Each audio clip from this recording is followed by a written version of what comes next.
अंडमान और Nicobar islands Bay of Bengal में स्थित एक ट्रॉपिकल आर्किपेलागो है जिसमें 572 द्वीप है, जिसमें से केवल 38 अभी इनहैबिटेड है।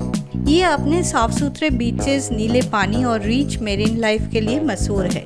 घने rain forest, exotic flora and fauna, रंग बिरंगे कोरल रीफ्स और प्रसिद्ध ऐतिहासिक स्थल अंडमान को एक मस्ट विजिट डेस्टिनेशन बनाते हैं, जैसे कि पोर्ट ब्लेयर की ब्रिटिश काल की सेल्युलर जेल, जो भारत के स्वतंत्रता सेनानियों को समर्पित एक राष्ट्रीय स्मारक है। हैवलॉक आइलैंड का राधानगर बीच, जिसे एशिया का बेस्ट बीच भी कहा जाता है, अपने सफेद रेत और स्नॉर्केलिंग के लिए विश्व भर में मशहूर है। इन शॉर्ट, अंडमान प्रकृति, एडवेंचर और इतिहास का एक अनोखा संगम है, जो पारिवारिक छुट्टियों के लिए एक आइडियल डेस्टिनेशन माना जाता है। Best time to visit. Andaman island घूमने का सबसे अच्छा समय अक्टूबर से मार्च के बीच होता है, जब आसमान साफ होता है, समुद्र शांत रहता है और टेम्परेचर 23 से 31 डिग्री सेल्सियस के बीच होता है। मॉनसून यानी जून से सितंबर के दौरान भारी बारिश और तेजी से लहराते समुद्र की वजह से सफर करना आमतौर पर अवॉइड किया जाता है। How to reach. अंडमान पहुंचने का सबसे आसान तरीका है एयर ट्रैवल। पोर्ट ब्लेयर के वीर सावरकर एयरपोर्ट तक भारत के सभी बड़े शहरों से डायरेक्ट फ्लाइट्स मिलती है। सबसे सस्ती फ्लाइट कोलकाता से मिलती है, जो एयर इंडिया, इंडिगो और स्पाइसजेट द्वारा चलाई जाती है। यात्रा में लगभग 2 से ढाई घंटे का समय लगता है। एक और विकल्प है गवर्नमेंट द्वारा चलाई जाने वाली एमवी स्वराजदीप पैसेंजर शिप, जो कोलकाता, चेन्नई या वाइजैक से महीने में 2 बार चलती है। लेकिन इस यात्रा में प्लेन के मुकाबले वक्त काफी ज्यादा लगता है। The tour plan. अंडमान के हर कोने में प्रकृति के अद्भुत करिश्मे हैं। यहाँ के कुछ प्रमुख पर्यटन स्थल पर नजर डालते हैं आप। यात्रा के पहले दिन Veer Savarkar airport port Blair पहुंचने के बाद हम अपने होटल पहुंचे। एयरपोर्ट से होटल तक आपको आसानी से ऑटो रिक्शा या टैक्सी मिल जाएगी। दोपहर में सेल्युलर जेल देखने गए हम। सेल्युलर जेल एक राष्ट्रीय स्मारक है, जो ब्रिटिश समय की बंदियों की जिंदगी को दर्शाता है। ये जेल, जिसे काला पानी भी कहा जाता है, 1906 में बनाया गया था। ये मुख्यतः राजनैतिक बंदियों को निर्वासित करने के लिए इस्तेमाल होती थी, जहां उनके साथ अत्याचार किया जाता था। शाम में यहीं पर लाइट एंड साउंड शो देख सकते हैं आप, जो स्वतंत्रता सेनानियों के संघर्ष की कहानी को जीवंत करता है। उसके बाद हम कॉर्बिन्स कोव बीच देखने गए, जो सेल्युलर जेल के पास ही है। ये एक सुंदर और लोकप्रिय सामुद्रिक तट है, जहां से आपको समुद्र और आसमान का सुंदर नजारा मिलता है। दूसरे दिन सुबह पोर्ट ब्लेयर से एक छोटी सी बोट लेकर रॉस आइलैंड गए हम। सरकारी फेरी या प्राइवेट बोट्स दोनों उपलब्ध है इस जर्नी के लिए। इस पूरे यात्रा में 15 से 20 मिनट लगते हैं। रॉस आइलैंड कभी ब्रिटिशों का एडमिनिस्ट्रेटिव कैपिटल था। आज भी यहाँ चर्च, हॉस्पिटल और बैरक के खंडहर कॉलोनियल समय का झलक देते हैं। आज के समय ये आइलैंड नेताजी सुभाष चंद्र बोस द्वीप के नाम से जाना जाता है, जिसे इंडियन नेवी देखभाल करती है। ये एक प्लास्टिक फ्री जोन है और बाहर का खाना अलाउड नहीं है यहाँ पर। यहाँ बैटरी ऑपरेटेड गोल्फ कार्ट से 20 से 25 मिनट में आइलैंड का टूर कर सकते हैं आप, या फिर पैदल भी घूम सकते हैं। यहाँ हमें सुंदर मोर, डियर और अनेक पक्षियों का दर्शन मिला। दोपहर तक वापस पोर्ट ब्लेयर लौटकर हमने फेनिक्स जेटी से नॉर्थ बे आइलैंड के लिए बोट ली। ये 15 मिनट का सफर था। ये जगह अपने कोरल रीफ और वाटर स्पोर्ट्स एक्टिविटीज के लिए मशहूर है। आप स्नॉर्केलिंग, सी वॉकिंग और ग्लास बॉटम बोट राइड का आनंद ले सकते हैं यहाँ पर। शाम तक पोर्ट ब्लेयर वापस लौट आए हम। तीसरे दिन सुबह फेरी से हम हैवलॉक आइलैंड के ओर निकल पड़े। पोर्ट ब्लेयर से हैवलॉक आइलैंड पहुंचने में हमें 2 से 3 घंटे लगे। होटल में चेक इन के बाद दोपहर को हम गए राधानगर बीच, जिसे एशिया का बेस्ट बीच भी कहा जाता है। ये बीच टार्क्वेश नीले पानी और सफेद रेत के लिए मशहूर है।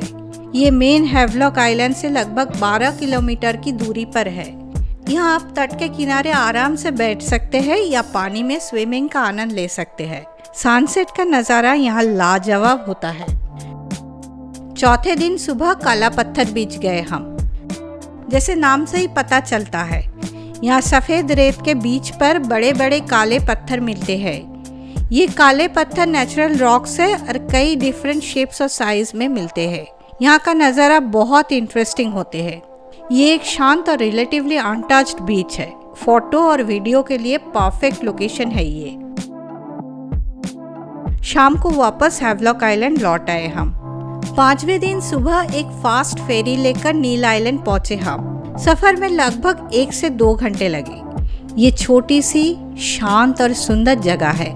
नील आइलैंड साउथ अंडमान डिस्ट्रिक्ट का हिस्सा है और यहाँ से अंडमान के कई इलाकों में सब्जियों का सप्लाई होता है। पहले होटल में चेक इन करें हम। इसके बाद हमारे दिन का पहला डेस्टिनेशन था लक्ष्मणपुर बीच, जहां हमें ट्रॉपिकल पेड़, सफेद रेत और नीले पानी देखने को मिला।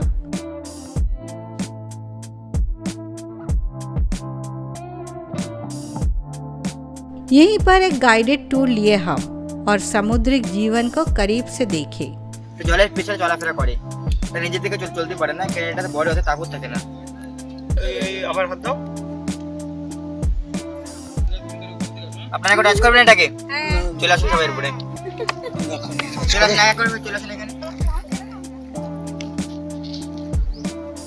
लक्ष्मणपुर बीच का मेन अट्रैक्शन है हावड़ा ब्रिज, एक नेचुरली बनता हुआ रॉक फॉर्मेशन जो ब्रिज जैसे दिखाई देते हैं और लो टाइड में ये अच्छे से दिख जाते हैं। उसके बाद हम गए भारतपुर बीच।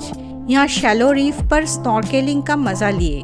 ये नील जेटी से सिर्फ आधा किलोमीटर की दूरी पर है। ये जगह अपनी प्राकृतिक सुंदरता के लिए जाना जाता है। छठे दिन सुबह फेरी लेकर पोर्ट ब्लेयर लौट आए हम। दोपहर को चिड़िया टापू बायोलॉजिकल पार्क देखने गए, जहाँ कई प्रजातियों के डियर, बर्ड्स, क्रोकोडाइल्स और लिजर्ड देखे जा सकते हैं। यहाँ बहुत सारे बंदर भी मिलते हैं। शाम को जाएं चिड़िया टापू सनसेट पॉइंट। यहाँ का प्राकृतिक दृश्य और सनसेट बहुत ही सुंदर होता है। 7वें दिन सुबह जल्दी निकल पड़े बारातांग आइलैंड के लिए, जो पोर्ट ब्लेयर से 100 किलोमीटर दूरी पर है। पहले जाए बारातांग जेटी, वहाँ से फेरी लेकर आइलैंड के अंदर जाए। ये आइलैंड मशहूर है मैंग्रोव फॉरेस्ट के लिए। आइलैंड का कुछ हिस्सा जारवा ट्राइब का आबादी क्षेत्र है, जहाँ जाना अलाउड नहीं है और फोटोग्राफी भी मना है।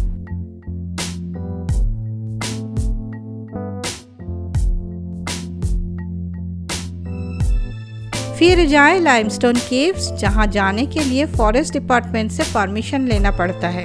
ये केव्स एक यूनिक जियोलॉजिकल फॉर्मेशन है जो ऑफबीट प्लेसेस घूमने वालों के लिए परफेक्ट है।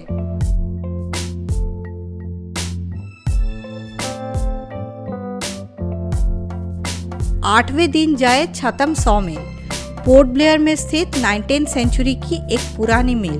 पहले देखे छतम फॉरेस्ट म्यूजियम, जहां आइलैंड की फोटोज, अंडर वाटर लाइफ और ट्राइबल हैंडीक्राफ्ट्स की खूबसूरत कलेक्शन है।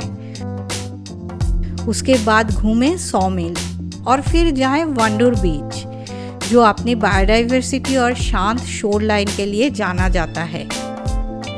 9वें दिन अपने होटल से चेकआउट करें और एयरपोर्ट के लिए रवाना हो जाए मेनलैंड वापस जाने के लिए। बजट और बुकिंग डिटेल्स के लिए कृपया नीचे दिए गए डिस्क्रिप्शन बॉक्स को चेक करें। तो ये था हमारा पूरा अंडमान फैमिली टूर प्लान। अगर आपको ये वीडियो पसंद आए तो वीडियो को लाइक और शेयर करना ना भूलें। कमेंट सेक्शन में आपका ओपिनियन ज़रूर शेयर करें। फिर मिलते हैं हमारे नेक्स्ट टूर में। तब तक के लिए सेफ रहिए और मज़े से ट्रैवल कीजिए।